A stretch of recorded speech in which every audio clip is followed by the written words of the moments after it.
गणानां त्वा गणपतिगुं हवामहे कविं कवीनामुपमश्रवस्तमं ज्येष्ठराजं ब्रह्मणां ब्रह्मणस्पत आनः शृण्वन्नोतिभिः सीदसादनं श्रीमहागणाधिपतये नमः। सदाशिवसमारम्भां शङ्कराचार्यमध्यमाम् अस्मदाचार्यपर्यन्तां वन्दे गुरुपरम्पराम्। श्रुतिस्मृतिपुराणानाम् आलयं करुणालयं नमामि भगवत्पादशङ्करं लोकशङ्करं। नारायणं नमस्कृत्य नरं चैव नरोत्तमं देवीं सरस्वतीं व्यासं ततो जयमुदीरयेत्। 47వ శ్లోకం దగ్గర ఉన్నాము. చదువుదాం శ్లోకము. కర్మణ్యేవాధికారస్తే कर्मण्येवाधिकारस्ते మా ఫలేషు కదాచన मा फलेषु कदाचन మా కర్మఫలహేతుర్భూః मा कर्मफलहेतुर्भूः మా తే సంగోస్త్వకర్మణి. मा ते సంగోస్త్వకర్మణి. అయితే అంతకు ముందు ఆ అతని కర్తవ్య కర్మ ఎందుకు చేయాలో చెప్పడం అయింది. తన కర్తవ్య కర్మ తను త్రైగుణ్య విషయా వేదాహ నిస్త్రైగుణ్యో భవార్జున అని చెప్తున్నారు. అంటే వేదములో చెప్పినటువంటి కామ్యకర్మలు త్రిగుణాత్మకములు. అంటే ఎంత గొప్ప ఫలమును ఉద్దేశించి చెప్పబడినా అది త్రిగుణాత్మకమైన జగత్తులో భాగమే. సో నువ్వు మాత్రము నిస్త్రైగుణ్యో భవార్జున, నిర్ద్వంద్వ నిత్యసత్వస్థ నిర్యోగక్షేమ ఆత్మవాన్ అని చెప్పడమైంది. అని చెప్పి యావానర్థ ఉదపానే సర్వత సంప్లుతో. సో అయితే మరి ఇప్పుడు కర్మలను ఉద్దేశించి చేయకపోతే ఎందుకు చేయాలి కర్మ అంటే దానికి దృష్టాంతం చెప్పారు. చిన్న అంటే పెద్ద నీటి సదుపాయం నందు ఉండే అంటే బెనిఫిట్స్ ఏమైతే ఉంటాయో అవన్నీ చిన్న చిన్న నీటి సదుపాయంలో కూడా ఉంటాయి. యావానర్థ ఉదపానే తావానర్థ సర్వత సంప్లుతోతకే. అదే విధముగా యావానర్థ సర్వేషు వేదేషు, అన్ని వేదముల యందు అంటే అన్ని వేదములో చెప్పినటువంటి అన్ని కర్మల యందు ఉన్న ఫలములు బ్రాహ్మణస్య తావాన్ బ్రాహ్మణస్య విజానతః. ఆ ఫలములన్నీ కూడా తన స్వరూపము తెలుసుకున్నటువంటి బ్రాహ్మణునికి అందియే ఉంటాయి. అంటే అతనికి లభించే ఆనందంలో ఈ కర్మ ఫలముల యందు లభించే ఆనందం అంతా కూడా ఇమిడిపోయే ఉంటుంది అని దృష్టాంతం చెప్పారు. సో నీ స్వరూపం తెలుసుకుంటే పుట్టే ఆనందము ఈ చిన్న చిన్న కోరికలు, చిన్నవి కావచ్చు పెద్దవి కావచ్చు, చిన్న పెద్ద కోరికలను ఉద్దేశించి చేసే కర్మఫలమును సాధించటం వలన ఏ ఆనందము దొరుకుతుందని అనుకుంటున్నావో అంతటి ఆనందము, అంతకి మించినటువంటి ఆనందము నీ స్వరూపమును తెలుసుకున్నట్టులో ఉంది అని చెప్పి కర్మయోగానికి ఒక బేసిస్ తయారు చేశాడు. అంటే బిల్డప్, ఈ కర్మయోగము చెప్పుటకు ఒక బిల్డప్ చెప్పి ఇప్పుడు ఒక ప్రతిపాదన, ఒక చాలా విలక్షణమైనటువంటి ప్రతిపాదన. దీనికి ఈ శ్లోకానికి దీని తర్వాత శ్లోకానికి కర్మయోగ ఉపనిషత్ అని పేరు. పైగా ఈ శ్లోకానికి కర్మయోగ చతుస్సూత్రి అని కూడా పేరు. 4 సూత్రాలు ఉన్నాయి అక్కడ. కర్మణ్యేవ అధికారః మా ఫలేషు కదాచన మా కర్మఫలహేతుః భూః కర్మఫలహేతుః మా భూః మా సంగః అకర్మణి సంగః మా 4 ఉన్నాయి. మాతే సంగోస్త్వకర్మణి. సో అయితే అవతారిక తవచ. తవ అంటే నీకు, షష్ఠి ఏకవచనం, షష్ఠి నీకు అని. నీకైతే ఏమిటి? సో అంటే మరి నిస్త్రైగుణ్యో భవార్జున అని చెప్తున్నాడు. అంటే వేదముల యందు చెప్పినటువంటి కర్మకాండలో చెప్పినటువంటి కర్మలు, వాటి ఫలములు అవన్నీ త్రిగుణాత్మకములు, అవన్నీ జగత్తులో భాగమే. నువ్వైతే ఈశ్వరారాధనతో బుద్ధితో కర్మ చేయి అంటున్నాడు. సో నీకైతే కర్మణి ఏవ అధికారః తే. సో తే అంటే నీకు, కర్మణి ఏవ అధికారః తే మా ఫలేషు కదాచన మా కర్మఫలహేతుః భూః మా కర్మఫలహేతుః భూః మా తే సంగః సంగః తు అకర్మణి. సంగోస్త్వకర్మణి అంటే సంగః తు అకర్మణి. ఆ సంగః తులో అది సంగోస్తు అయింది. సంగః అస్తు అకర్మణి. సంగోస్తు అకర్మణి. సంగః అస్తు అకర్మణి. సంగోస్తు అకర్మణి. సో సంధి విడగొడితే సంగః అస్తు అకర్మణి. సో అకర్మణి సంగః మా అస్తు తే. సో దాన్ని మనము 4 వాక్యాలు ఉన్నాయి. 4 వాక్యాలని అన్వయం చేసుకుంటే ఫస్ట్ వాక్యం ఏంటి? తే నీకు కర్మణి ఏవ అధికారః. నీకు కర్మయందు మాత్రమే అధికారం. సో అక్కడ అధికారము అన్న శబ్దమునకు లార్డ్షిప్ కాదు, తెలుగులో ఈశ్వర భావం వస్తుంది అధికారానికి అర్థం. అధికారి అంటే అక్కడ ఉన్నటువంటి మేనేజర్ ఆర్ అక్కడ ఉన్నటువంటి లార్డ్ అన్నటువంటి ఈశ్వర భావము వస్తుంది తెలుగులో అధికారి అంటే. సంస్కృతంలో అధికారి అంటే ఈశ్వర భావము కాదు అర్థం. సంస్కృతంలో అధికారి అంటే 2 అర్థాలు ఉంటాయి. ఇప్పుడు ఉంటాయి, ఒక శాస్త్రం చదువుతున్నాం అనుకోండి, శాస్త్రములో అధికరణము అంటాం. అధికరణము అంటే అధికరణ సూత్రాలు అంటారు వ్యాకరణంలో. అంటే ఏంటంటే కాంటెక్స్ట్, ఒక చాప్టర్ ఒక కాంటెక్స్ట్ కి పేరు. ఇంకొకటి యోగ్యత అని అర్థము. సో ఇక్కడ అధికారి అన్న శబ్దమునకు అన్న పదమునకు యోగ్యత అని పేరు.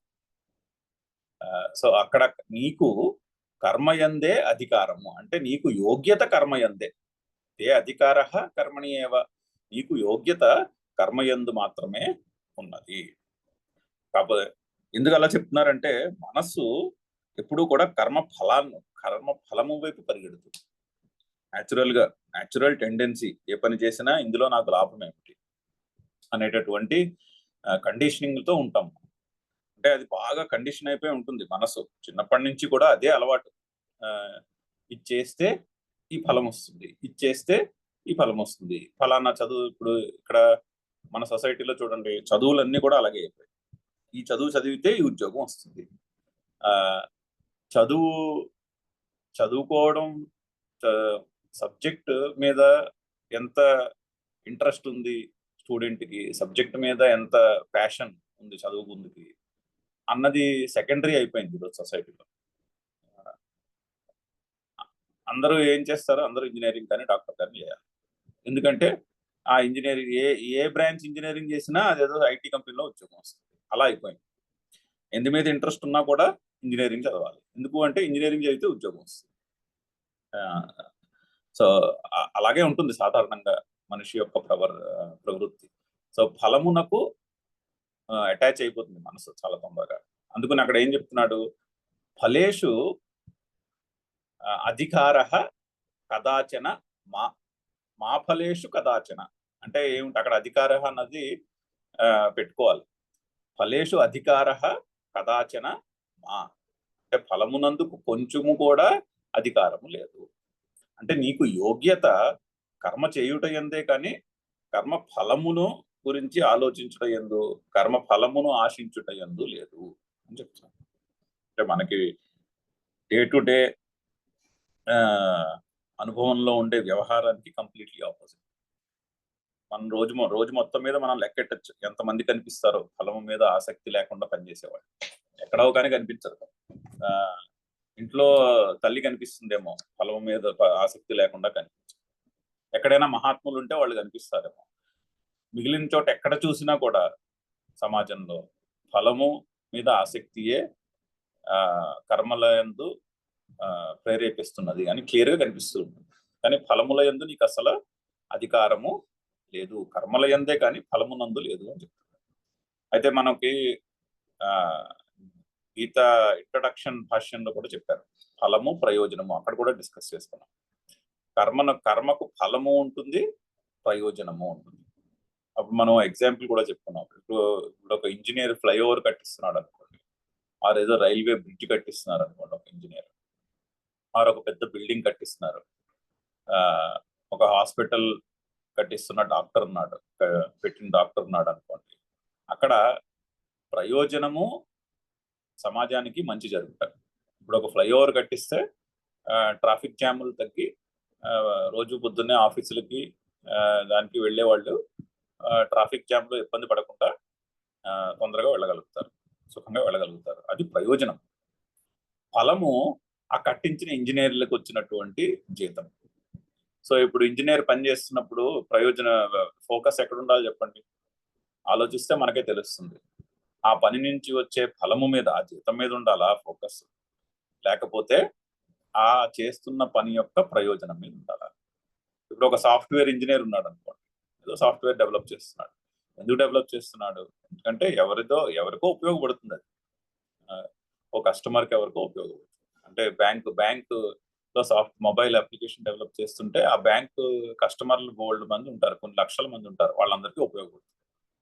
అది ప్రయోజనం. వాళ్ళ అకౌంట్ బ్యాలెన్స్, వాళ్ళ ట్రాన్సాక్షన్స్ తేలిగ్గా చేసుకోగలుగుతారు. అది ప్రయోజనం. ఆ సాఫ్ట్వేర్ ఇంజనీర్కి వచ్చే జీతము ఫలము. ఈ డిఫరెన్స్ అర్థం చేసుకోవాలి. అప్పుడు కానీ ఈ కాంటెక్స్ట్, ఈ శ్లోకం సరిగ్గా అర్థం కాదు. అంటే చేస్తున్న పని యొక్క అవుట్పుట్ పర్ఫెక్ట్ గా ఉండాలి. అది ప్రయోజనం. ఎందుకంటే ఇప్పుడు ఒక బ్రిడ్జ్ కడుతున్నాడు అనుకోండి, కర్మల యందే అధికారం కానీ ఫలమునందు లేదన్నారు అధికారము, సో నేను బ్రిడ్జ్ ఎలా పడితే అలా కట్టేస్తాను అంటే కుదరదు. దాన్ని ఇంజనీరింగ్ సైన్స్ ప్రకారము ఎగ్జాక్ట్ గా కట్టాలి. ఎలా కట్టాలి, ఎలా డిజైన్ చేయాలో అలా డిజైన్ చేయాలి. కొన్ని యుగాల పాటు నిలబడేటట్టు దాన్ని డిజైన్ చేయాలి. ఆ బ్రిడ్జ్ని కరెక్ట్ గా మెటీరియల్స్ వాడి, correct quality, high quality materials తో హై క్వాలిటీ వర్క్ చేయాలి. సాఫ్ట్వేర్ లో కూడా అంతే. ఒక అప్లికేషన్ తయారు చేస్తే అది వాడుకునే వాళ్ళకి ఇబ్బంది లేకుండా కొన్ని సంవత్సరాల పాటు పనిచేసేటట్టు డెవలప్ చేయాలి అప్లికేషన్. అది ప్రయోజనం. సో ప్రయోజనం మీద ఫోకస్ అలా ఉంటుంది. పని క్వాలిటీ చాలా ఇంపార్టెంట్ అవుతుంది. అప్పుడు ఫోకస్ ఎక్కడ ఉంది? పని మీద ఉంది.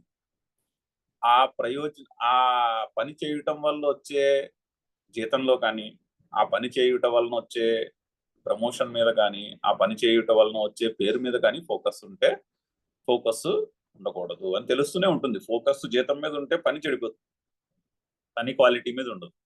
సో ఇది ఈ కాన్సెప్ట్, ఈ ప్రతిపాదనను సరిగ్గా అర్థం చేసుకుంటే అది మనల్ని ఒక ఎక్సలెన్స్ వైపు నడిపిస్తుంది. చేసే కర్మల యందు, రోజు చేసే పని యందు ఎక్సలెన్స్ వైపు నడిపిస్తుంది ఈ ప్రతిపాదన, ఈ ప్రిన్సిపల్.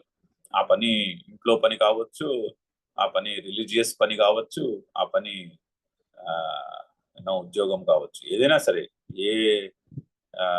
ఏ ఆస్పెక్ట్ లో పని చేసినా కూడా ఈ దృష్టికోణంతో చేస్తే పని అంటే ప్రయోజనం మీద ఫోకస్ ఉండాలి. అంటే కర్మయందు ఫోకస్ ఉండాలి. ఫోకస్ ఫలము మీద కాదు. ఫలము అంటే ఆ పని నుండి వ్యక్తిగతంగా నేను సంపాదించుకునేది, దాని మీద ఉండకూడదు ఫోకస్. అది వచ్చేదేదో వస్తుంది. ఎందుకంటే ఫలము మీద ఉత్తి కర్మ యొక్క కాజేషన్ ఉండదు. అంటే డైరెక్ట్ గా కోరిలేషన్ ఉంది అన్నట్టు అనిపిస్తుంది, కానీ డైరెక్ట్ కోరిలేషన్ ఓన్లీ కర్మకే కాదు, బోల్డ్ అన్ని ఫ్యాక్టర్స్ ఉంటాయి. ఇప్పుడు మనం ఉద్యోగం చేస్తున్నాం అనుకోండి, ఆ ఉద్యోగంలో చేసిన పని, మన పని మనం సక్రమంగా చేయాలి. దానివల్ల మనకు వచ్చే లాభము అది బోల్డ్ అన్ని ఫ్యాక్టర్స్ మీద డిపెండ్ అయి ఉంటుంది. మొత్తం కంపెనీ అంతా ఎలా చేస్తుంది, మిగిలిన వాళ్ళందరూ ఎలా పనిచేస్తున్నారు, ఆ కంపెనీ యొక్క కస్టమర్లు అందరూ ఈ ప్రోడక్ట్ ని ఎలా వాడుకుంటున్నారు, అందు మీద బోల్డ్ అన్ని ఫ్యాక్టర్స్ ఉంటాయి. వాటన్నిటి మీద మనకి కంట్రోల్ ఉండదు. మన ప్రారంభం ఎలా ఉంది, ఇవన్నీ బోల్డ్ ఫ్యాక్టర్స్ ఉంటాయి. అందులో ఒక చిన్న ఫ్యాక్టర్ మనం చేసే పని. అంతేనే కానీ ఉత్తి మనం చేసే పని మీద రిజల్ట్ ఆధారపడి ఉండదు ఎప్పుడు. అంటే బోల్డ్ అన్ని వస్తుంది ముందు ముందు, అది కూడా చెప్తాడు. బోల్డ్ అన్ని ఫ్యాక్టర్స్ ఇన్ఫ్లుయెన్స్ చేస్తాయి ఫలాన్ని. అందులో ఒకటి మనము పని చేయుట. సో ఫలము మీద దృష్టి పెట్టుకోవడము is a waste of energy. కానీ కర్మ యందు ఫోకస్ ఉండాలి. చేసే కర్మ, దాని యొక్క ప్రయోజనం, దాని మీద ఫోకస్ ఉండాలి. దాని మీద ఫోకస్ ఉంటే రావాల్సిన ఫలము ఎలాగా వస్తుంది, మనకి రావాల్సిన ఫలం ఎలాగా మనం వెతుక్కుంటూ వస్తుంది. కానీ మనము చేయాల్సినటువంటి కర్మ ఫోకస్డ్ గా చేయాలి. కర్మ యందు ఫోకస్ పెట్టుకోవాలి. కర్మ యందు ఆనందం ఉందా, ఫలమునందు ఆనందం ఉందా, ఇది కూడా ఆలోచించవలసినటువంటి విషయం. అది కూడా ఆలోచిస్తే తెలుస్తుంది. కర్మ ఫలమునందు ఆనందం లేదు, ఆ కర్మ ఫలమునందు ఆనందం ఉన్నట్టు అనిపిస్తుంది అంతే, కానీ అది టెంపరీ. మీరు ఎంత పెద్ద పని చేసి ఎన్ని లక్షలు సంపాదించినా కొన్నాళ్ళలో లక్షలు తరిగిపోతాయి. లేకపోతే ఇంకా లక్షలతో ఏం చేయాలో తెలియదు, మరి ఎక్కువ సంపాదించేసుకున్నాం. సో అదే టెన్షన్ అయి కూర్చుంటుంది. సో కర్మ ఫలము ఆనందము పర్మనెంట్ ఆనందాన్ని ఇవ్వదు. కర్మ ఫలము ఆనందాన్ని ఇస్తున్నట్టు అనిపిస్తుంది అంతే. కానీ ఆనందము, నిజమైన ఆనందము, సాత్వికమైన ఆనందము కర్మలోనే ఉంటుంది, కర్మ చేయుట యందే ఉంటుంది. మన కర్తవ్య కర్మను మనం సరిగ్గా అనుష్ఠిస్తే ఆ కర్తవ్య కర్మ చేయుటలో ఆనందం ఉంటుంది. తల్లి పిల్లలకు చేసిన పిల్లల్ని చూసుకోవడం, ఆ పిల్లల్ని పెంచడంలోనే ఆనందం తల్లికి. అది ఆ విధంగా ఉంటుంది. కర్మయందే ఆనందం ఉంటుంది, కానీ కర్మ ఫలమునందు ఉండదు. కానీ అది ఒక తప్పుడు కండిషనింగ్. కర్మ ఫలము ఆనందాన్ని ఇస్తుంది అనేది అది ఒక ఒక ఒక రాంగ్లీ కండిషన్డ్ యాటిట్యూడ్ మనసులో చాలా చాలా స్థిరంగా ఉంటుంది. అది మనసు ఒప్పుకోదు. అందుకనే బుద్ధియోగం ఇస్తానంటాడు శ్రీకృష్ణుడు. బుద్ధిలో ఈ విషయము గట్టిగా నిశ్చయం ఉండాలి. అటు ఇటు మనసు ఫలాన్ని చూసి పరిగెడుతుంటే కాస్త లాగి పట్టుకునేందుకు బుద్ధిలో ఆ నిశ్చయము ఉండాలి. సో కర్మ ఫలముల యందు నీకు అధికారం లేదు. మా కర్మ ఫల హేతు భూహు అంటే కర్మఫల హేతు మా భూహు, కర్మఫలమునకు హేతువు కావద్దు.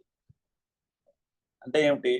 కర్మయందు ఫోకస్ ఉండాలి, కానీ కర్మఫలాన్ని మ్యానిపులేట్ చేసే యందు ఫోకస్ ఉండకూడదు. ఇప్పుడు ఏదో విధంగా నేను ఈ పని సరిగ్గా చేసి ఏదో విధంగా ఈ పని చేసినందుకు నేను ప్రమోషన్ కొట్టేయాలి.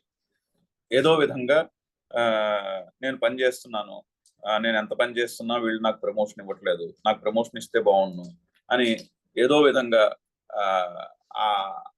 దానికి ఫలమైనటువంటి ప్రమోషన్ ని నేను కొట్టేసేయాలి అనేటటువంటి యాటిట్యూడ్ ని వద్దు అంటున్నాడు. కర్మఫల హేతు మా భూహు, కర్మఫలాన్ని మ్యానిపులేట్ చేయాలి. కర్మఫలాన్ని మ్యానిపులేట్ చేసే దాన్ని ఏమంటారు, మనసు ఆటోమేటిక్ గా దాని కేసు పరిగెడుతుంది. ఏదో విధంగా ఈ ఫలం మనం కొట్టేద్దాం, ఏదో విధంగా ఈ ఫలాన్ని, ఇందులో ఉన్న ఫలాన్ని మనం సాధించేద్దాం. అయితే ఏమవుతుందంటే ఫలమును పొందుట అంటే కర్మఫలం మీద ఆసక్తి ఉంటే ఈగోని పెంపొందిస్తుంది. అంటే నేను ఒక పరిచ్ఛిన్నమైన వ్యక్తిని అనే భావాన్ని పెంచుతుందే కానీ అది తగ్గించదు. కర్మఫలం మీద ఆసక్తి ఉన్నంతసేపు కూడా నేను ఒక పరిచ్ఛిన్నమైన వ్యక్తిని, నేను ఫలానా వ్యక్తిని, నాకు ఈ ఫలము కావాలి, నేను ఫలానా వ్యక్తిని కాబట్టే నాకు ఈ ఫలం కావాలి అంటే ఏమైంది? ఆ ఇండివిజువల్ ఐడెంటిటీని బలపరుస్తుంది కర్మఫలం మీద ఆసక్తి. అందుకని కర్మఫల హేతు మా భూహు, అది సంసారంలో బంధిస్తుంది. ఆ కర్మఫలం మీద ఆసక్తి నేను కర్తను అనేటటువంటి భావమును పెంపొందించి సంసారంలో బంధిస్తుండే గాని అది ముక్తినివ్వదు, అది ఆనందాన్ని ముక్తిని కలుగు చేయదు. సో కర్మఫల హేతు మా భూహు. అలా అని ఇంకైతే కర్మఫలము యందు ఆసక్తి వద్దంటే ఇంకెందుకు చేయాలి కర్మ? చాలా మందికి అలా ఉంటుంది. ఇప్పుడు ఏ ఉద్యోగం రాదనుకోండి, ఒక పలానా చదువు చదివి, ఒక పలానా డిపార్ట్మెంట్ ఉంది చదువు, ఇప్పుడు ఇంగ్లీష్ లిటరేచర్ ఉంది, ఈ రోజుల్లో ఇంగ్లీష్ లిటరేచర్ చదివిన వాళ్ళకి ఉద్యోగాలు ఉండట్లేదు, ఇంకెందుకు చదవాలి ఇంగ్లీష్ లిటరేచర్ అన్నట్టు ఉంటుంది. ఇంకేం చదివేం లాభం? ఈ ఇంగ్లీష్ లిటరేచర్ లో బ్యాచిలర్స్ చేసామనుకోండి, ఏమైనా ఉద్యోగం వస్తుందా పెడుతుందా, ఎందుకులే చదవడం అని ఆ కోర్సుకి చాలా తక్కువ మంది రిజిస్టర్ అవుతారు. ఈ రోజుల్లో అలాగే ఉందిగా, ఏ కోర్సు చదివితే ఉద్యోగాలు రావు ఆ కోర్సులు ఎవరు చేయరు. కానీ ఇంగ్లీష్ లిటరేచర్ చదవాలా అక్కర్లేదా? అయ్యో చాలా మంచి సబ్జెక్ట్ ఇంగ్లీష్ లిటరేచర్ చదువుకోవడం. సంస్కృతం లిటరేచర్ ఆర్ తెలుగు లిటరేచర్, ఏ భాషలో అయితే ఆ భాషలో తెలుగు లిటరేచర్ చదవాలా అక్కర్లేదా? నిజంగా మనం తెలుగు లిటరేచర్ చదువుకోగలిగితే చాలా బాగుంటుంది. తెలుగు లిటరేచర్ ఎన్నో అందమైన కావ్యాలు ఉన్నాయి, తెలుగులో, ఇంగ్లీష్ లో, సంస్కృతం, ఏ లాంగ్వేజ్ అయినా ఎన్నో అందమైన కావ్యాలు ఉన్నాయి. ఓల్డ్ అన్ని విషయాలు ఉంటాయి వాటిల్లో, ఓల్డ్ అని తెలుసుకుంటాం, భాషా పరిజ్ఞానం పెరుగుతుంది, వ్యాకరణం యొక్క పరిజ్ఞానం పెరుగుతుంది, భాష, మనం మాట్లాడే భాష చాలా దాన్ని ఏమంటారు, చాలా అందంగా తయారవుతుంది. ఇన్ని లాభాలు ఉన్నాయి అందులో. దానివల్ల లిటరేచర్ రాసే వాళ్ళకి మనం ఆ పుస్తకాలు కొనుక్కుని లిటరేచర్ చదివితే ఆ పుస్తకాలు రాసిన వాళ్ళకి కొంత ఉత్సాహం కలుగుతుంది. అవును, నేను చక్కగా రాశాను కావ్యం, ఈ కావ్యం నలుగురు చదివి ఆనందాన్ని పొందుతున్నారు అనే ఉత్సాహం కలుగుతుంది. ఆ కావ్యాలను బేసిస్ గా తీసుకుని సినిమాలు తీస్తారు. ఇన్ని లాభాలు ఉన్నాయి లిటరేచర్ వల్ల. కానీ లిటరేచర్ లో ఉద్యోగం రాదులే, ఎందుకు లిటరేచర్ కోర్స్ చదవడం అని ఆ లిటరేచర్ చదవడం మానేస్తారు. అలాగే జరుగుతుంది. ఇంగ్లీష్ లాంగ్వేజ్ ఇంటర్మీడియట్కి వచ్చిన వాళ్ళకి ఇంగ్లీష్ లాంగ్వేజ్, సంస్కృతం లాంగ్వేజ్ నేర్పిస్తారు. అది అందులో ఏమీ నేర్పించరు. చాలా ఈజీగా ఉంటుంది సిలబస్, ఎందుకంటే మార్కులు వచ్చేసేయాలి, అందరికీ 100 out of 100 వచ్చేసేయాలి. ఏం చెప్తారు అంటే 4 శబ్దమంజల్లో 4 టేబుల్స్ చెప్పి ఈ 4 అంటే 18 ఏళ్ళు 16 ఏళ్ళు వచ్చిన వయసు ఉన్న పిల్లలకి 10 శబ్దాలుని 10 ధాతువులు చేర్పించి ఏదో చిన్న చిన్న నీ పేరేంటి అంటే నా పేరు ఫలానా చిన్న చిన్న వాక్యాలు నేర్పించి అదే 1 లైన్ సెంటెన్స్లు క్వశ్చన్ల కింద ఇచ్చి వాటికి ఆన్సర్లు రాయిపించి అందరికి 90లు 100లు ఇచ్చి పంపిస్తారు. అది మరి ఎక్కడి నుంచి వచ్చింది ఆ యాటిట్యూడ్? కర్మఫలం మీద ఆసక్తి నుంచి వచ్చింది. ఆ కోర్సు డెవలప్ చేయడం కూడా అలాగే, డెవలప్ చేసేవాళ్ళు అలాగే చేశారు, చదువుతున్న వాళ్ళు కూడా అలాగే చదువుతున్నారు. కానీ సంస్కృతం ఎంత అందమైన లాంగ్వేజ్. 15 ఏళ్ళ 16 ఏళ్ళ పిల్లవాడికి మీరు సంస్కృతం లాంగ్వేజ్ మీద ఇంట్రెస్ట్ కలిగిస్తే జీవితాంతం ఉంటుంది దాని మీద ఇంట్రెస్ట్. జీవితాంతము సంస్కృతంలో ఉన్న లిటరేచర్కి యాక్సెస్ ఉంటుంది. సంస్కృత పరిజ్ఞానము నేర్పిస్తే పిల్లలకి ఈ రోజు కాకపోతే రేపు పొద్దున్న వాళ్ళు సంస్కృతంలో రాసిన విషయాలు ఇలాంటి శ్లోకాలు చదువుతున్నప్పుడు కాస్త శబ్ద జ్ఞానం కలుగుతుంది. ఓహో, ఇది కర్మణి అంటే సప్తమి విభక్తి కదా, అంటే దాని అర్థం కర్మయందని కదా అని చదువుతుంటే దాని యొక్క భావము తెలుస్తుంది. అదంతా ఫోకస్ లో లేదు, అంటే ప్రయోజనం ఫోకస్ లో లేదు. చూడండి, కోర్సు డిజైన్ చేసినప్పుడు ప్రయోజనం ఫోకస్ లేదు, కోర్సు చెప్పినప్పుడు ప్రయోజనం ఫోకస్ లో లేదు, కోర్సు చదివే వాళ్ళకి ప్రయోజనం ఫోకస్ లో లేదు. అంతా ఫలమే. ఈజీగా సిలబస్ పెట్టేసి చెప్పేస్తే అందరికి 100 మార్కులు వచ్చేస్తాయి సంస్కృతం. అలాగా. సో లిటరేచర్ యొక్క చదువు అలా అయిపోయింది. కర్మఫలము యొక్క అంటే కర్మఫల హేతు మా భూహు అంటే అర్థం అది. కర్మఫలాన్ని మ్యానిపులేట్ చేసే యాటిట్యూడ్ లో పడవద్దు అంటున్నాడు. అలా అని మరి ఇప్పుడు ఎందుకు చేయాలి కర్మలు అంటే అలాంటి ప్రశ్న వస్తుందని తెలుసు. కర్మఫలం మీద ఆసక్తి లేకపోతే అసలు కర్మ ఎందుకు చేయాలి అన్నటువంటి ప్రశ్న వస్తుంది. ఇప్పుడు మనం చెప్పుకున్న ఎగ్జాంపుల్ లాగా లిటరేచర్ కోర్సులు చదివితే ఉద్యోగాలు ఏమొస్తాయి అని 100 సార్లు ఆలోచిస్తారు లిటరేచర్ చదివే. సో అలా కాదు. అందుకని మాతే సంగోస్తవ కర్మణి సంగ అకర్మణి మా అస్తు తే, నీకు అకర్మణి అంటే కర్మలు చేయకపోవుటయందు సంగము అంటే అటాచ్మెంట్, మా అస్తు వద్దు. అలా అని కర్మలు చేయడం మానేకూడదు. పొద్దున్న లేచిన దగ్గర నుంచి పడుకునేదాకా ఏదో కర్మ చేస్తూనే ఉంటాం, ఏదో పని చేస్తూనే ఉంటాం. మనిషి అన్నవాడు ఒక్క నిమిషం కూడా పని చేయకుండా కూర్చోడు. ఖాళీగా కూర్చున్నప్పుడు కూడా ఏదో ఆలోచిస్తూ ఉంటాం, ఏదో చేస్తూనే ఉంటాం. అందుకని అలాగా ఏమీ చేయకుండా నేను ఉండిపోతాను అనే ఐడియా మీద ఆసక్తి ఉండకూడదు. నీకైతే కర్మలయందే అధికారం, ఫలములయందు అధికారం అస్సలు లేదు. యోగ్యత కర్మయందే, అధికారము అంటే యోగ్యత, అది గుర్తుపెట్టుకోవాలి.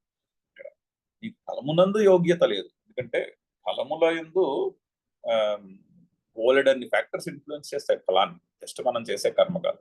కానీ ప్రయోజనం ఫోకస్ లో ఉండాలి. ప్రయోజనం ఫోకస్ లో ఉండడము అంటే ఆ పని వలన ఏమి లాభం ఉన్నది నాకు కాదు, పర్సనల్ గా కాదు. హాస్పిటల్ పెడితే దానివల్ల సమాజానికి ప్రయోజనం ఉన్నది. సో హాస్పిటల్ కట్టిన వాళ్ళ దృష్టి సమాజానికి ఏర్పడే సౌకర్యం మీద ఉండాలి, అంతేనే కానీ ఆ పెట్టిన డాక్టర్కి అందులోంచి ఎంత లాభం గడిస్తున్నాం అందు మీద ఉండకూడదు. లాభం వచ్చేది వస్తుంది, అది ఎలాగా చేయాల్సిన పని ఏదో చేయాల్సి వస్తుంది, కానీ ఫోకస్ ప్రయోజనం మీద ఉండాలి, ఫలమునందు కాదు.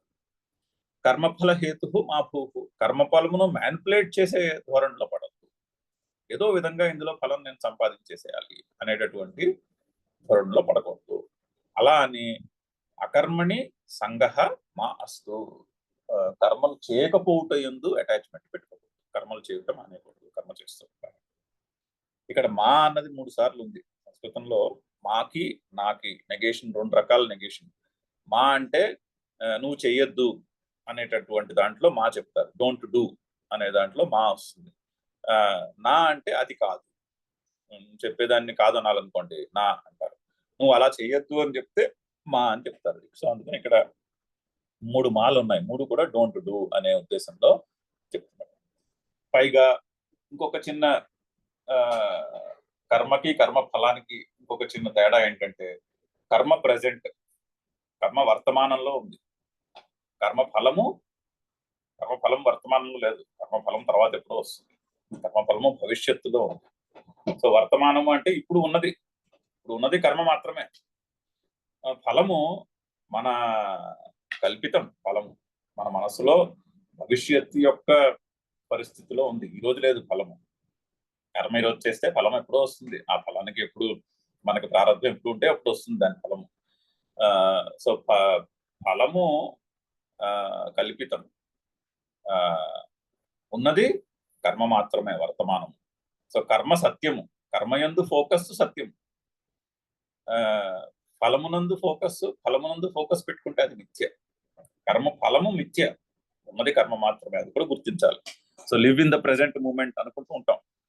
వర్తమానంలో జీవించాలని చెప్పుకుంటారు అందరూ. అంటే ఏమిటి? కర్మలో ఫోకస్ ఉంచుకోమని, చేసే పనిలో ఫోకస్ ఉంటే అదే వర్తమానంలో జీవించడం. చేసే పని మీద ఫోకస్ వదిలేసి కర్మ యొక్క ఫలాన్ని పట్టుకుంటే వర్తమానం నుంచి బయటకు వెళ్ళిపోయి మనసు భవిష్యత్తులో పడింది అంటే ఊహాగానంలో పడింది. అది కల్పితంలో పడింది. సో అది కూడా గుర్తుపెట్టుకోవాలి. So living in the present అంటే కర్మందు యోగ్యత కలిగి ఉండడం, అంటే కర్మయందు ఫోకస్ పెట్టుకుని ఉండుట. చాలా మంచి శ్లోకం ఇది, అందరికీ తెలిసినదే. కర్మయోగము ప్రిన్సిపల్ ని ప్రతిపాదిస్తున్నటువంటి శ్లోకము ఇది. దీని తర్వాత శ్లోకము కూడా చదువుదాం. శంకరుల యొక్క భాష్యము. కర్మణ్యేవ అధికారః న జ్ఞాననిష్ఠాయాం తే తవ అంటే తే నీకు కర్మలయందే అధికారము, జ్ఞాననిష్ఠ యందు కాదు అని చెప్తున్నాడు. నా జ్ఞాననిష్ఠాయ అంటే అక్కడ అర్జునుడు నేను నా కర్తవ్యాన్ని చేయడం మానేసి నేను సన్యాసం పుచ్చుకుంటాను అంటున్నాడు. అది తేలిక, నేను హ్యాపీగా అక్కడికి పోయి హిమాలయాకి పోయి తపస్సు చేసుకుంటాను సన్యాసం. అందుకని నీకు కర్మయందే అధికారం కానీ నీకు జ్ఞాననిష్ఠ యందు అధికారం లేదు. ఎందుకంటే నేను కర్తను కాను అనేటటువంటి అండర్స్టాండింగ్ లేదు. నేను కర్తను కాను అన్న కంప్లీట్ అండర్స్టాండింగ్, అన్న బుద్ధి నిశ్చయం కలిగిన రోజున అప్పుడు సాంఖ్య యోగానికి యోగ్యత కలుగుతుంది. జ్ఞాననిష్ఠ యందు యోగ్యత అంటే సర్వకర్మ సన్యాసి అయి నిలిచి ఉండగలుగుతాం. ఒక్క నిమిషం ఉండండి, వస్తున్నాను. ఒక్క నిమిషం, ఇప్పుడే వస్తున్నాను. ఓకే.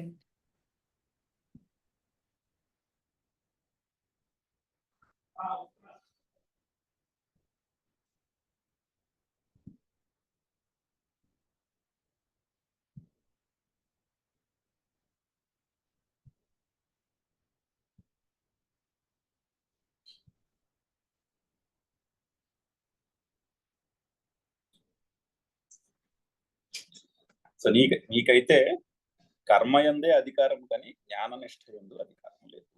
అంటే నేను కర్తను కాను అన్న అండర్స్టాండింగ్ ఇంకా బుద్ధిలో నిలబడలేదు. అది నిలబడిన రోజున ఆటోమేటిక్ గా జ్ఞాననిష్ఠకు అధికారం కలుగుతుంది. అంటే ఏంటి? అప్పుడు కూడా కర్మలు మానేరు, కర్మలు చేస్తూ ఉంటారు. కాకపోతే నేను కర్తను కాను అనేటటువంటి అండర్స్టాండింగ్ తో కర్మలు చేస్తారు. అది మానసికంగా సన్యాసి అయి కర్మలు చేస్తారు. అది సర్వకర్మ సన్యాసాన్ని డిఫైన్ చేస్తున్నారు. కానీ దాని యందు నీకు ఇంకా యోగ్యత లేదు. సో కర్మ యందే యోగ్యత. తత్ర చ కర్మ కుర్వతః మా ఫలేషు అధికారః అస్తు. అందులో కూడా అక్కడ కర్మ కుర్వతః, కర్మలు చేస్తున్నప్పటికీ మా ఫలేషు అధికారః అస్తు, ఫలముల యందు అధికారము నీకు లేదు. అంటే ఫలముల యందు తృష్ణ వదిలేసేయమని భావము. ఫలముల యందు అధికారము లేదు అంటే నెక్స్ట్ శంకర్లు అదే ఎక్స్ప్లెయిన్ చేస్తున్నారు. కర్మఫల తృష్ణ మా భూత్, కర్మఫలముల యందు తృష్ణ ఉంచుకోకు అని అర్థం. కర్మఫల తృష్ణ మా భూత్.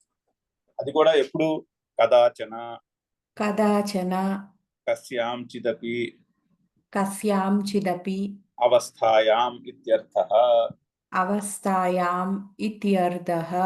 అంటే ఏ పరిస్థితిలోనైనా కూడా, ఎటువంటి పరిస్థితులలో అయినా కూడా, అంటే ఇంకా దీనికి ఎక్సెప్షన్స్ లేవు.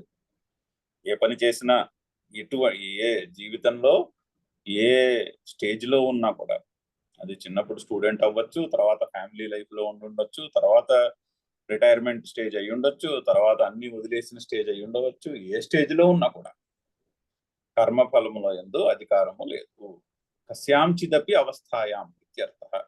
ఏ అవస్థలో ఉన్నప్పటికీ కూడా, అది సుఖమైన అవస్థ అయి ఉండొచ్చు, దుఃఖకరమైన అవస్థ అయి ఉండొచ్చు, ఎప్పుడు కూడా కర్మయందే అధికారము కానీ కర్మఫలమున యందు కాదు. అంటే కర్మఫల తృష్ణ మాకు, కర్మఫలముల యందు ఆసక్తి వద్దు ఏ పరిస్థితిలోనైనా. యదా యదా కర్మఫలేషు తృష్ణ కర్మఫలేషు తృష్ణా తే స్యాత్ తే స్యాత్ తదా తదా కర్మఫల ప్రాప్తేః కర్మఫలప్రాప్తేః హేతుః స్యాహ. హేతుః స్యాహ. ఎందుకంటే ఎప్పుడెప్పుడైతే కర్మఫలముల యందు తృష్ణ ఉంటుందో, యదా ఎప్పుడెప్పుడైతే కర్మఫలే తృష్ణ తే స్యాత్, నీకు యదా కర్మఫలే తృష్ణ స్యాత్, ఎప్పుడైతే కర్మఫలమునందు తృష్ణ ఉంటుందో, కర్మఫలముల యందు ఆసక్తి ఉంటుందో, తదా అప్పుడు కర్మఫల ప్రాప్తే హేతు స్యాహ, ఆ కర్మఫలముల యందు ఆ కర్మఫలమును పొందుటకు హేతు అవుతావు. ఆ ఫలం మంచిదవ్వచ్చు, చెడుదవ్వచ్చు, మనకు తెలియదు. మంచిది అవ్వాలన్న ఎక్స్పెక్టేషన్ ఉంటుంది అంతే. కర్మఫలము సుఖంగా ఉండాలి అన్నటువంటి ఒక పెద్ద వెయిట్ ఒకటి తల మీద ఉంటుంది, ఎక్స్పెక్టేషన్. అంటే తప్పించి ఆ కర్మఫలం నిజంగా సుఖంగా ఉంటుందా, దుఃఖకరంగా ఉంటుందా అన్నది కర్మఫలం వచ్చేదాకా తెలియదు. అండ్ కర్మఫలము ఇప్పుడు ఉండదు, కర్మఫలం ఫ్యూచర్. ఇప్పుడు కర్మ చేస్తే తర్వాత ఫలం వస్తుంది. సో కానీ ఆ కర్మఫలమును అనుభవించడానికి హేతు అవి కూర్చోవద్దు అంటున్నారు. అంటే నాకు ఆ కర్మఫలం కావాలి కావాలి అని పెట్టుకుంటే, ఆ కర్మఫలము అది వస్తే ఎక్సైట్మెంట్, రాకపోతే దుఃఖము, ఈ రెండు అనుభవించడానికి కారణం ఎవరయ్యారు? ఫలమని అనుకుంటాం మనం, కాదు. ఫలము కాదు, దానికి కారణం మనమే. ఎందుకంటే ఆ ఫలము మీద ఆసక్తి మనసులో పెట్టుకుని, ఆ ఎక్స్పెక్టేషన్ యొక్క బరువు నెత్తిమీ పెట్టుకుని కూర్చున్నది మనము. కర్మఫలం చెప్పట్లేదు. కర్మఫలము అది సృష్టిలో భాగము. అది మనం చేసిన కర్మకి ఎప్పుడో ఫలం వస్తుంది. దాని టైం వచ్చినప్పుడు అది వస్తుంది. కానీ ఆ వచ్చిన ఫలము బాగున్నదా లేదా అనేటటువంటి ఐడియా ఎక్కడుంది? ఐడియా మన బుర్రలో ఉంది, మన మనస్సులో ఉంది. సో ఆ విధంగా కర్మఫలము మీద ఆసక్తి ఉన్నంతసేపు ఆ కర్మఫలమును పొందుటకు కారణము, అంటే ఆ కర్మఫలమును పొందుటకు అంటే అనుభవించుటకు, అంటే కర్మఫలములో ఉన్న సుఖ దుఃఖములు అనుభవించుటకు కారణం ఎవరవుతావు? మనమే అవుతాం. ఎందుకు? ఆ కర్మఫలం మీద ఉన్న ఆసక్తియే ఆ కర్మ నుండి వచ్చే సుఖ దుఃఖములకు కారణమవుతున్నది. అంటే సుఖ దుఃఖముల యొక్క అనుభవమునకు కారణం. ఏవం ఏవం మా కర్మఫల హేతు భూహు. మా కర్మఫల హేతుః భూః. ఏవమంటే ఈ విధముగా కర్మఫల హేతు మా భూహు. కర్మఫలమునకు హేతువు నువ్వు కావద్దు అంటున్నాడు. సో ఆ కర్మఫల తృష్ణ మనసులో పెట్టుకుని ఆ కర్మఫలాన్ని అనుభవించే సుఖ దుఃఖములకు, ఆ కర్మఫలము వలన అనుభవించే సుఖ దుఃఖములకు కారణం మనమే కూర్చుంటాం.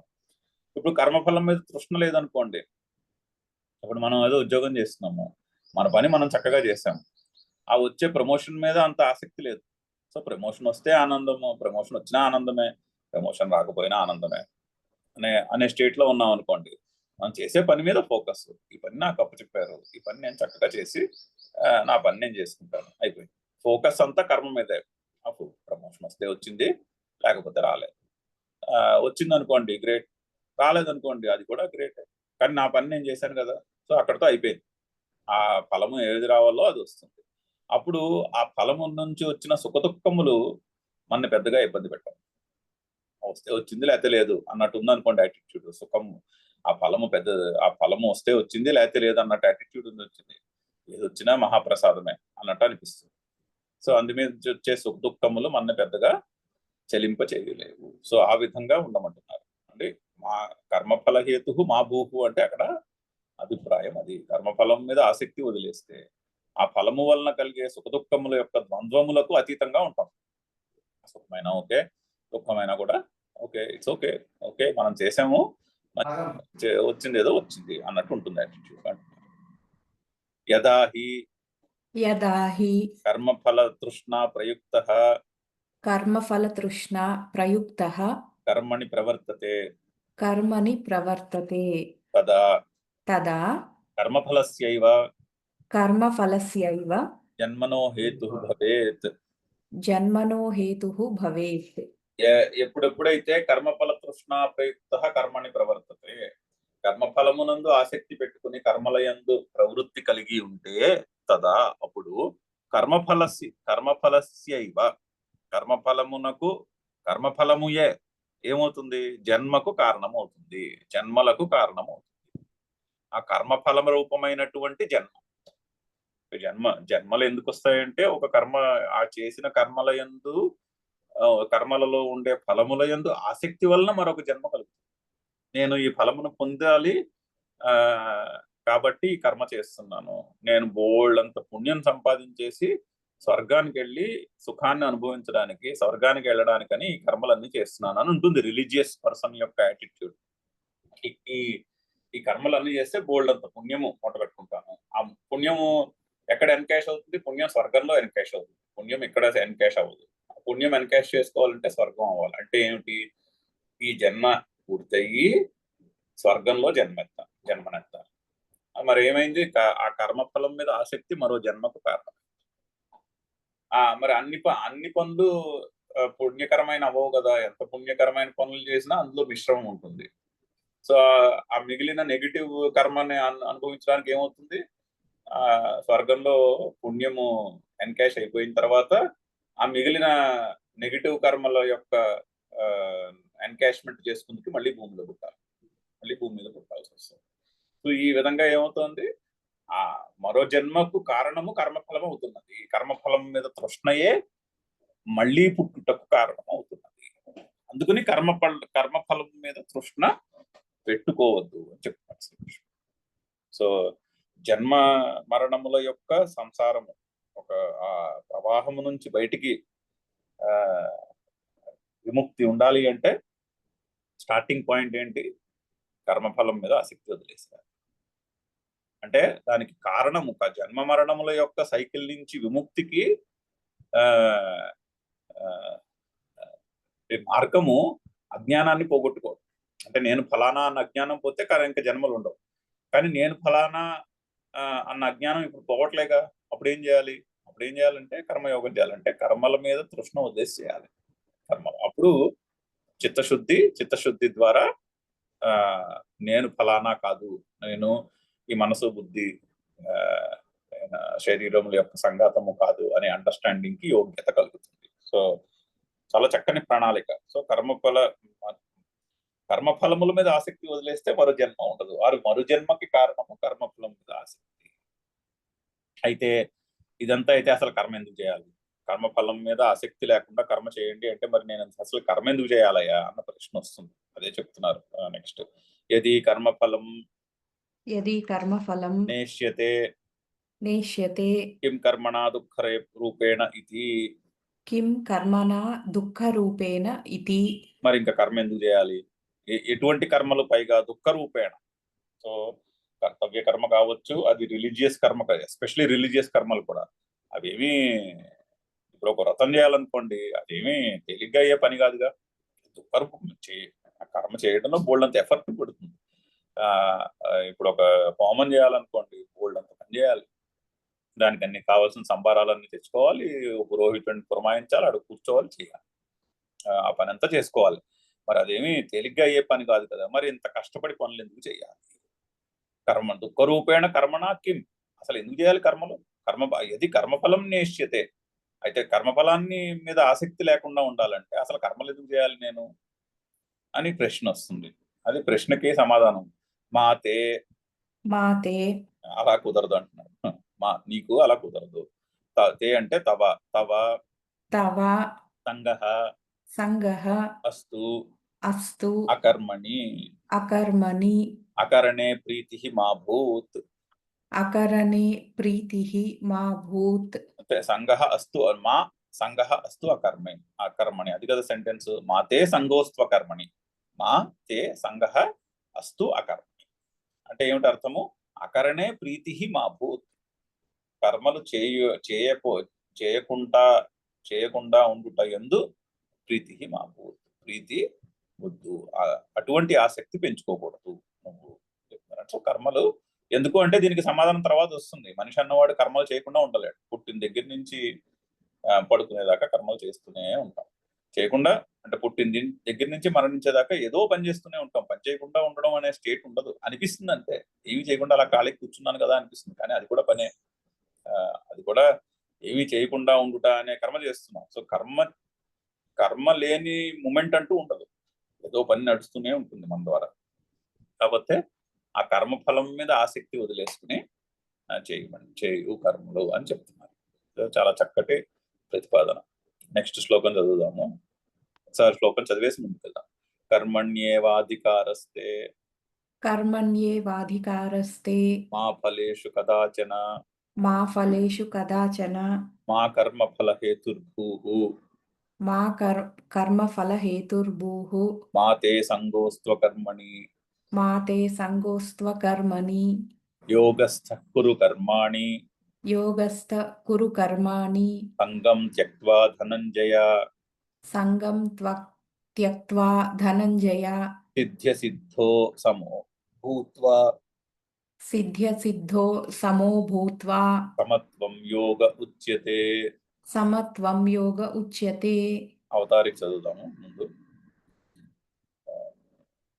ఇక్కడ యది యది కర్మఫల ప్రయుక్తేన కర్మఫల ప్రయుక్తేన న కర్తవ్యం కర్మ న కర్తవ్యం కర్మ కథం తర్హి కథం తర్హి కర్తవ్యం ఇది కర్తవ్యం ఇతి ఉచ్యతే. ఉచ్యతే. మరి యది కర్మఫల ప్రయుక్తేన నా కర్తవ్యం, అయితే కర్మఫలమును మీద ఆసక్తి ని పెట్టుకుని పని చేయకపోతే, అంటే కర్మఫలాన్ని మోటివేషన్ గా చేసుకుని పని చేయకుండా ఉండాలి అంటున్నారు కదా. కర్మఫలాన్ని మోటివేషన్ చేయడం అంటే ఉద్యోగం చేయడానికి జీతం మోటివేషన్ కాకూడదు, చదువుకోవడానికి ఉద్యోగం మోటివేషన్ కాకూడదు అనుకుంటే అసలు కర్మ ఎందుకు? మరి ఏ విధంగా చేయాలి కర్మ? కథం తర్హి కర్తవ్యం, మరి ఏ విధంగా కర్మం చేయాలి? అసలు ఎటువంటి యాటిట్యూడ్ తో చేయాలి కర్మను అనే ప్రశ్న వస్తుంది. ఆ ప్రశ్నకి సమాధానము చెప్పబడుతుంది. చాలా ఇంపార్టెంట్ ప్రశ్న, చాలా ఇంపార్టెంట్ సమాధానం. ఈరోజు సమాజంలో చదువు, ఎడ్యుకేషన్ అలా అయిపోయింది. ఇక్కడ ఈ కర్మ ఫలము మీద ఆసక్తిని బట్టి ఈ అందరూ ఇంజనీర్లు అయిపోవడమే, అందరూ ఐఐటి, అందరూ ఐఐటికే ప్రిపేర్ అవ్వాలి, అందరూ ఆ నారాయణలోనే చైతన్యలోనే చదవాలి అనే ఒక ఒక ఒక ఒక స్టేట్ ఏర్పడిపోయింది. సో మరి ఎందుకు చేయాలి? కర్మఫలం మీద ఆసక్తి తీసేస్తే అసలు కర్మలు ఎందుకు ఏ విధంగా చేయాలి అనే ప్రశ్న ఉంటుంది. ఆ ప్రశ్నకి సమాధానం యోగస్థః కురు కర్మాణి సంగం త్యక్త్వా ధనంజయ. ఏమి అందులో సందులు ఏమీ లేవు. సంగం త్యక్త్వా ధనంజయ. సిద్ధ్యసిద్ధో సమః భూత్వా సమత్వం యోగః ఉచ్యతే. రెండు విసర్గ సందులు ఉన్నాయి. సమః, ఇక్కడ సమః విసర్గ పోయి సమో వచ్చింది. అలాగే యోగః దగ్గర విసర్గ పోయింది. విసర్గ తర్వాత సాధారణంగా అచ్చుంటే విసర్గ పోతుంది, లోపిస్తుంది. సో యోగః ఉచ్యతే. సో యోగః ఉచ్యతే.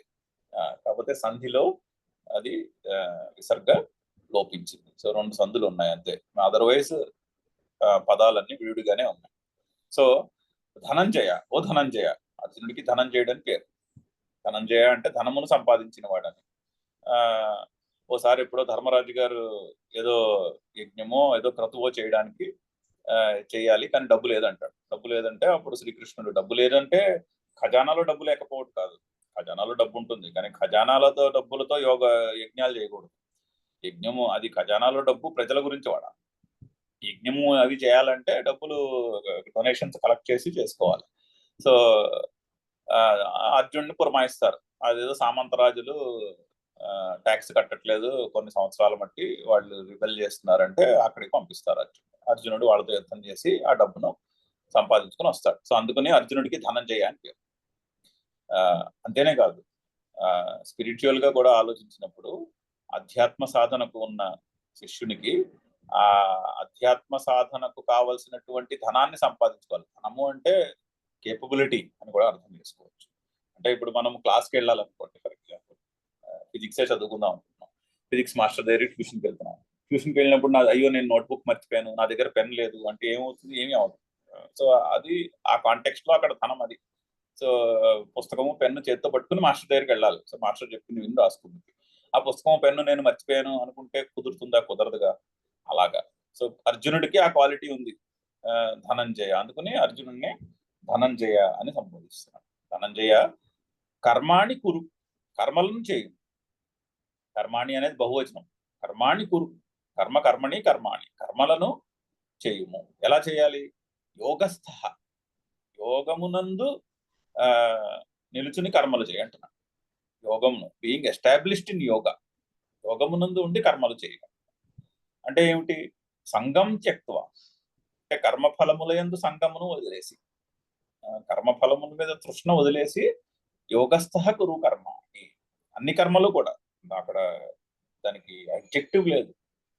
ఓ పలానా కర్మకే యోగస్థుడవై చేయాలి అంటే ఆ కర్మాని ముందు అడ్జెక్టివ్ ఉండి ఉండేది. అలా ఏం లేదు. సర్వకర్మలు ఉద్దేశించి చెప్తున్నారు.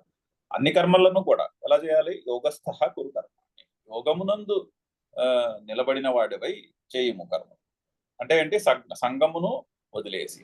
అదే ఎక్స్ప్లెయిన్ చేస్తున్నారు. ఆ యోగ శబ్దానికి నిర్వచనం చెప్తున్నారు కింద. సిద్ధ్యసిద్ధోహ సమోభూత్వ, సమముగా తీసుకుని. ఏమిటి? సిద్ధి అసిద్ధిలను, అంటే ఫలము సిద్ధించుట, ఫలము సిద్ధించకపోవుట. కర్మ చేయుట వలన కర్మఫలము సిద్ధించుట, సక్సెస్, ఆనందం, సుఖము. కర్మఫలము సిద్ధించకపోవుట, ఫెయిల్యూర్, దుఃఖము. రెండిటి యందు కూడా సమం భూత్వ, సమః భూత్వ, సమముగా ఉంచుకుని. ఎక్కడ ఉండాలి సమత్వము? బుద్ధిలో ఉండాలి సమత్వం. మనసు సుఖదుఖాలకేసి పరిగెడుతుంది, కానీ మనస్సుని బుద్ధింతు సారథిం విద్ధి అనే ఆ ఎనాలజీ ఉందిగా. రథము నడిపినప్పుడు సారథివై ఉండాలి. మనస్సు, గుర్రాలు అంటే ఇంద్రియములు, మనస్సు వాటి వాటి విషయాలకేసి పరిగెడతాయి, కానీ సారథి అంటే బుద్ధి కళ్యాణ్ గట్టిగా పట్టుకోవాలి, మనసును గట్టిగా పట్టుకుని ఉండాలి. ఎటువంటి ఎటువంటి యాటిట్యూడ్ తో పట్టుకోవాలి? సమం భూత్వ, సమః భూత్వ, అంటే ఫెయిల్యూర్ సక్సెస్లకి సమత్వము మనసులో ఏర్పరచుకుని ఉండాలి. సమత్వం యోగ యుజ్యతే. ఆ సమత్వానికే యోగం అని పేరు. అంటే సిద్ధి అసిద్ధులకు, ఫలము సిద్ధించుట, ఫలము సిద్ధించకపోవుట అనే రెండిటి యందు సమత్వాన్ని పెంచుకొని, అంటే బుద్ధిలో ఆ సమత్వమును ఏర్పరచుకుని, అప్పుడు అది యోగస్థ. అంటే అటువంటి యాటిట్యూడ్ లో స్థిరముగా ఉండి కర్మలు చేయ.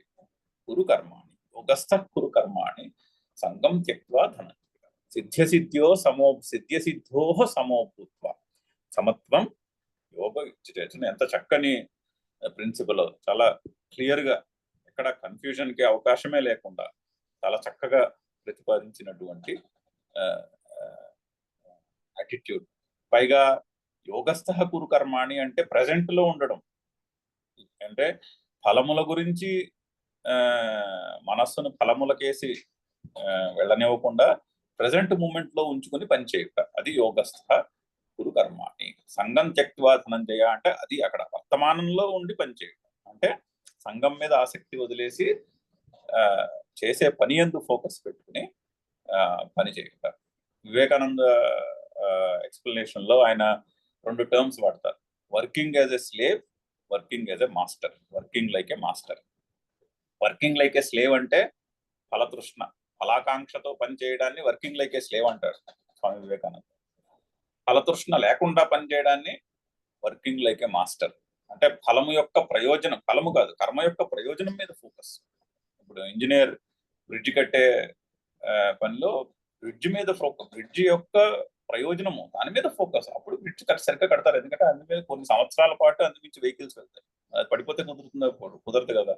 సో అది ప్రయోజనం మీద ఫోకస్, కర్తవ్యం మీద ఫోకస్. కర్మ చేయుటలోనే ఆనందం, బ్రిడ్జ్ సరిగ్గా కట్టించటలోనే ఆనందం.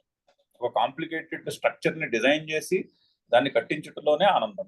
ఒక కాంప్లికేటెడ్ సాఫ్ట్వేర్ ని డిజైన్ చేసి దాన్ని డెవలప్ చేయించటలోనే, దానిలో బగ్స్ లేకుండా డెవలప్ చేయించడమే ఆనందం. అందులోంచి వచ్చే జీతం ఆనందం కాదు. డాక్టర్ కి ఒక పేషెంట్ యొక్క డయాగ్నోసిస్ కరెక్ట్ గా చేసి పేషెంట్ స్వస్థతను సమకూర్చడంలో ఆనందం, అంతేనే కానీ అతను ఇచ్చే ఫీజు మీద ఫోకస్ కాదు. ప్రతి ప్రొఫెషన్ కి మనం అప్లై చేయొచ్చు. టీచర్ కి స్టూడెంట్స్, ఇంతమంది స్టూడెంట్స్ వస్తున్నారు, ఈ స్టూడెంట్స్ సబ్జెక్ట్ సరిగ్గా అర్థం చేసుకుని ఆ సబ్జెక్ట్ ని వాళ్ళు అవసరమైనప్పుడు వాడుకోగలగడంలో ఆనందం. అదే ఆనందము. సబ్జెక్ట్ సరిగ్గా చెప్పడమే ఆనందము. వాళ్ళు ఇచ్చే ఫీజు మీద, ట్యూషన్ ఫీజు మీద, కాలేజ్ ఇచ్చే ఫీజు మీద కాదు. అది యోగం అంటే. అటువంటి యోగస్థ, అటువంటి యాటిట్యూడ్ లో స్థిరంగా నిల్చుంది. యోగస్థ గురు కర్మ సంగం త్యక్త్వా ధనంజయ సిద్ధ్య సిద్ధోహో సమః భూత్వా సమత్వం యోగ ఉచ్యతే. ఆ సమత్వమునకే యోగమని పేరు. చదువుదాము. యోగస్థ సన్ యోగస్థః సన్ గురు కర్మాణి కురు కర్మాణి కేవలం ఈశ్వరారార్థం. కేవలం ఈశ్వరార్థం. సో యోగస్థ అంటే ఈయన ఇంకొక అర్థం కూడా చెప్తున్నారు చూడండి. కేవలం ఈశ్వరారార్థం, ఈశ్వరారాధనార్థం చేయాలి. ఈశ్వరుని ప్రతి పని ఈశ్వరుని పని. అంటే ఇంట్లో చేసే ప్రతి పని కూడా ఈశ్వరుని పని. ఫర్ ఎగ్జాంపుల్ రాత్రి టైంకి పడుకోవడం, అది కూడా ఈశ్వరుని పని. ఎందుకంటే పొద్దున్నే లేచి కర్తవ్యం చేసుకోవడం. కౌశల్య సుప్రజారామ పూర్వా సంధ్యా ప్రవర్తితే ఉత్తిష్ట నరశార్థుల కర్తవ్యం దైవమాన్హికం. లేచి నీ కర్తవ్యం చేయాలన్నాడు పొద్దున్నే.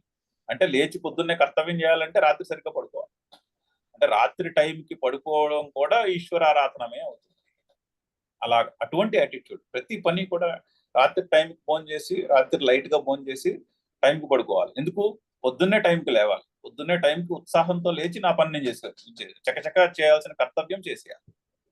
అందుకని రాత్రి కాస్త తేలికైనటువంటి ఆహారం తీసుకుని టైంకి పడుకోవాలి. ఫర్ ఎగ్జాంపుల్ అది కూడా అప్పుడు రాత్రి టైంకి సరైన ఆహారం తీసుకుని టైంకి పడుకోవడం కూడా ఏమైంది?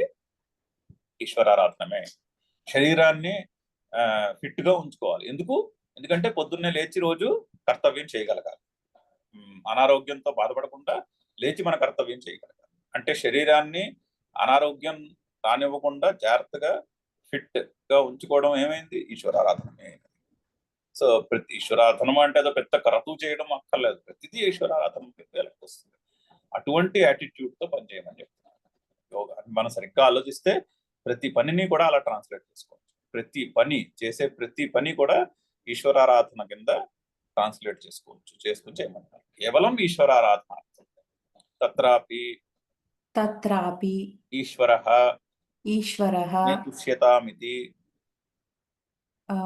మే తుష్యతాం ఇతి సంగం త్యక్త్వా. సో నేను ఈ పని చేస్తే ఈశ్వరుడు నాకు ఈ పుణ్యాన్ని ఇస్తాడు అనేటటువంటి సంఘాన్ని విడిచి. ఇప్పుడు రిలీజియస్ పని చేసినా కూడా ఇన్స్ట్రక్షన్ చాలా ఇంపార్టెంట్.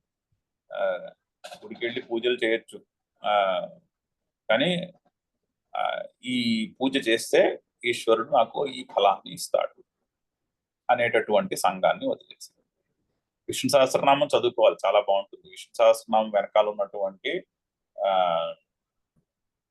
ఫలముల యొక్క స్థుతి ఏదైతే ఉంటుందో అది ఇమ్మెటీరియల్. ఫలస్థుతి ఇమ్మెటీరియల్.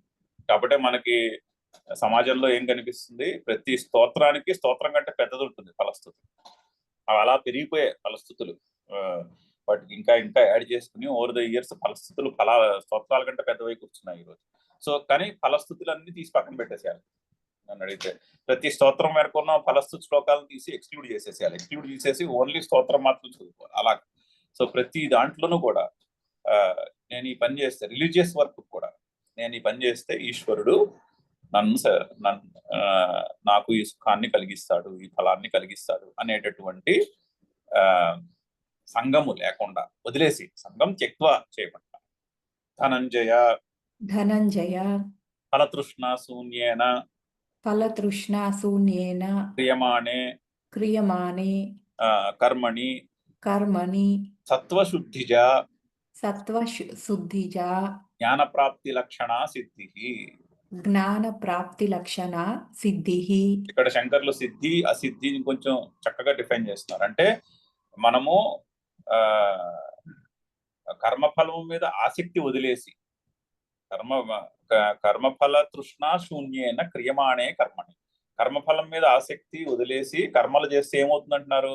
సత్వశుద్ధిజ అంటే చిత్తశుద్ధి కలిగి, అంతఃకరణ శుద్ధి కలిగి జ్ఞానప్రాప్తి కలుగుతుంది అని చెప్తున్నారు. ఆ జ్ఞానప్రాప్తికి సిద్ధి అని పేరు. ఇక్కడ శంకర్లు అలా డిఫైన్ చేశారు. అంటే హైయెస్ట్ సిద్ధి, అంటే హైయెస్ట్ బెనిఫిట్, దానికి సిద్ధి అని చెప్పారు. అంటే దానికి ఎందున్న సిద్ధులన్నీ కూడా, బెనిఫిట్స్ అన్ని కూడా సిద్ధి అని చెప్పుకోవచ్చు. అంటే హైయెస్ట్ దానికి చెప్తున్నారు. తద్విపర్యజ తద్విపర్యజ అసిద్ధి.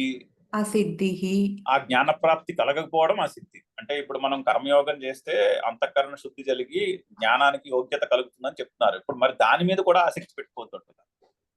కర్మయోగముని అనుష్ఠిస్తే అంతఃకరణ శుద్ధి జరిగి జ్ఞానప్రాప్తికి యోగ్యత కలుగుతుంది, మోక్షానికి యోగ్యత కలుగుతుంది అని చెప్తున్నారు. అటువంటి దాని మీద కూడా ఆ ఫైనల్ అల్టిమేట్ రిజల్ట్ మీద కూడా ఆసక్తి పెట్టుకోవద్దు అని చెప్తున్నారు. చూడండి ఎంత చక్కగా చెప్పారు. తద్విపర్యజ అసిద్ధి తయోహో తయోః సిద్ధ్యసిద్ధ్యోహో సిద్ధ్యసిద్ధ్యోః అపి అపి సమః సమః తుల్యః భూత్వా తుల్యః భూత్వా కురు కర్మాణి. కురు కర్మాణి.